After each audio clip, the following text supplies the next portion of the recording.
Salut, on est là pour mobiliser les gens pour le 10. Je sais pas si vous êtes au courant, mais faut que ça bouge. Ils veulent détruire tout le système social. Donc aujourd'hui, en tant que citoyen, on fait un appel citoyen. Et puis en même temps, il faut dire à nos responsables syndicaux qu'on est là et qu'on les attend pour la place de la maison pour discuter de ce qui est possible de faire le 10 septembre. À partir du 10 septembre, pour dénoncer les mesures budgétaires de François Bayrou et demander la démission de Macron. On vient sur le marché, on informe les gens de ce qui se passe un petit peu développement. Et on voudrait savoir un petit peu déjà ce que vous pensez un petit peu de là actuellement du gouvernement, du climat qui vit un petit peu en France. Est-ce que quelqu'un peut me répondre une personne, qu'est-ce que vous en pensez? Après, tu n'es pas obligé de porter à parler de tout le monde, mais toi, ce que tu en penses? Moi je pense que c'est un peu la merde. Lavabo, trottoir, Mouloud, Merlin France. Elle a fashion comme Dieu. He's a booker, he's an eye, he's a triple booker, Merlin France. Vraiment, j'ai pas de mots plus corrects pour le dire. Donc, il y a un souci. Ouais. Du coup, est-ce que vous avez entendu parler de cette mobilisation que les citoyens font sur les réseaux actuellement, à se mobiliser le 10 septembre?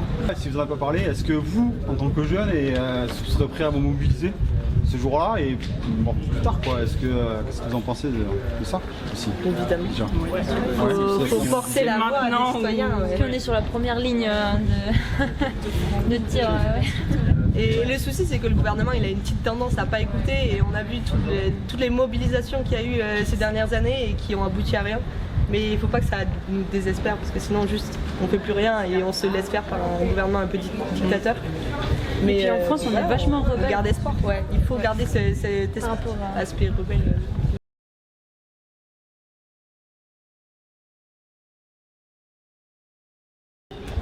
J'avoue que je pense qu'il y a, enfin moi je vais parler pour moi, il y a quand même une crainte parfois, enfin voilà, que ça peut déraper très vite dans ce genre de manifestation. Après au fond on peut être pour bien évidemment et accompagner. Et il y a peut-être d'autres actions aussi à mener et à différentes échelles sur notre territoire français, que ce soit dans des villages très ruraux comme en grande ville. Et je trouve ça très bien qu'il y ait des gens qui manifestent tout ça, mais peut-être que des fois nous en tant que jeunes ça nous fait peur. Ou, voilà. Après je parle vraiment pour moi. Bien sûr. Après voilà, si c'est quelque chose de très cadré et qui est juste du monde pour montrer qu'on est mobilisé. Et du coup, ce serait quoi ton idée en fait, une idée de mobilisation que les gens pourraient faire pour produire que tu peux lancer quoi? Est-ce que tu as une idée comme ça qui peut venir s'investir dans des, là, en termes de mobilisation, d'action globale, s'investir dans des assos qui ont un impact. Ouais. Mais le problème c'est qu'on a encore des trucs à faire et souvent c'est quand on n'a rien à faire qu'on va dans la rue. Ouais. Le 10 septembre comme ça en semaine c'est un peu compliqué de rater le travail. Et c'est là que ça a du sens peut-être. Parce que c'est vrai que alors nous on lance une petite idée, vous allez voir sur les réseaux, c'est en fait l'idée c'est que si les gens veulent pas se mobiliser à aller manifester dans la rue, il y a d'autres manières comme tu disais de se mobiliser et de faire un impact sur nos gouvernants et sur le capitalisme, on va dire. Se réunir comme ça, comme vous faites entre jeunes et discuter de votre avenir. Quoi. Ouais. Donc voilà, on laisse tout ça et à y réfléchir surtout entre vous et à passer le message, je pense. Ouais, super, merci beaucoup. Le lieu de ça serait quel jour exactement? Enfin, je veux dire pour l'heure, le lieu. Alors, actuellement, nous on a lancé là en tant que citoyen du plateau de la maison, on a lancé un appel le 5 septembre à venir se réunir pour pouvoir savoir ce qu'on va faire le 10 septembre quoi. Est-ce qu'on bloque quelque chose, est-ce qu'on va manifester, ce qu'on fait? Pour l'instant on n'a pas d'idée fixe quoi. Oui, ça sera dit plus ou moins les exactement, voilà, c'est ça. Voilà, exactement. Tu as entendu parler du 10 septembre quand même? Ah oui, j'ai entendu parler, oui, on entend pas mal parler, ça fait des petits souvenirs des gilets jaunes là, et on ne sait pas trop d'où ça vient, c'est un peu volubile, mais ça peut être intéressant de faire une journée commune pour avoir un peu d'impact quoi. Plus on sera nombreux à agir, plus ça fonctionnera. L'impact d'un boycott global, il sera beaucoup plus performant puisque les industriels ou les politiciens ils vont devoir s'adapter en fait. Donc ils vont devoir enclencher des changements. Alors que si c'est un truc ponctuel, ils vont attendre que ça passe la tempête et puis lâcher de petits trucs, mais après ça repartira de plus belle. Alors que s'il y a une action continue, mais là ils n'auront pas le choix que de revoir leur façon de penser, leur façon de faire et voilà. Okay. Les politiciens un peu moins, mais les industriels, c'est sûr que s'il y a du boycott, instantanément, ils vont mettre en place des choses pour faire évoluer.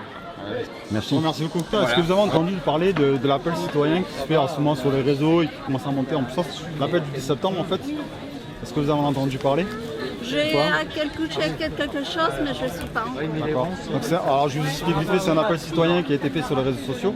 Donc ils appellent un peu à se mobiliser à partir du septembre contre la loi qu'ils veulent faire budgétaire, qui va supprimer en fait beaucoup de droits sociaux qu'ils ont acquis. Et au niveau de l'assurance maladie, au niveau des jours fériés, au niveau des gels de salaire. Et donc en fait nous en tant que citoyens et que médias indépendants, on essaie de mobiliser les gens et de les informer surtout sur cette journée. Donc vous, est-ce que si vous seriez là en France, vous seriez prêt à participer, à y faire quelque chose et quoi?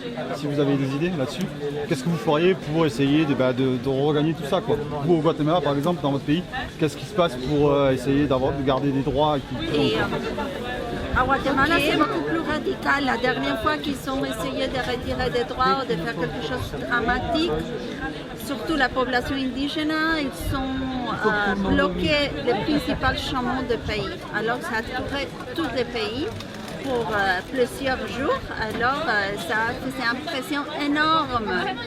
Mais c'est quand même un peu radical. C'est comme si ici, toutes les autoroutes principales de France, tu as beaucoup de personnes qui se mettent à milieu et ça tourne le pays. C'est une mesure radicale. Mais... Et donc là, pour vous, ce serait plus quoi la solution en France, vous qui connaissez un petit peu qu'est-ce qu'on pourrait faire pour... J'aime bien tu vois, les initiatives créatives. J'ai vu surtout sur la roue cette initiative j'ai compris que c'était les agriculteurs qui sont mis à l'inverse, les noms de choses comme ça, des panneaux, que c'est évident, que c'est pacifique, et en même temps, si c'est massif, c'est un voix qui s'exprime. Parce qu'en fait, bon, nous, sur le département, on prend en fait, comme vous dites, sans violence à tout. Vous voyez, on prend aux gens en leur disant de consommer local, de retirer, de payer tout en espèces et de ne plus acheter dans les grandes surfaces qui, malheureusement, qui font monter le capitalisme et puis qui font gagner l'argent au plus gros et un petit peu moins aux gens du terrain, quoi. Moi, je pense que ça, c'est, tu vois, là où je habite, il n'y a pas qu'on vende, c'est tout en espèces, on échange. Ça marche bien pour revenir un peu dans la philosophie locale, parce que c'est la globalisation qui est en train de tout tuer. Là, je vous remercie beaucoup. Merci. Merci à vous. vous. Bonne journée.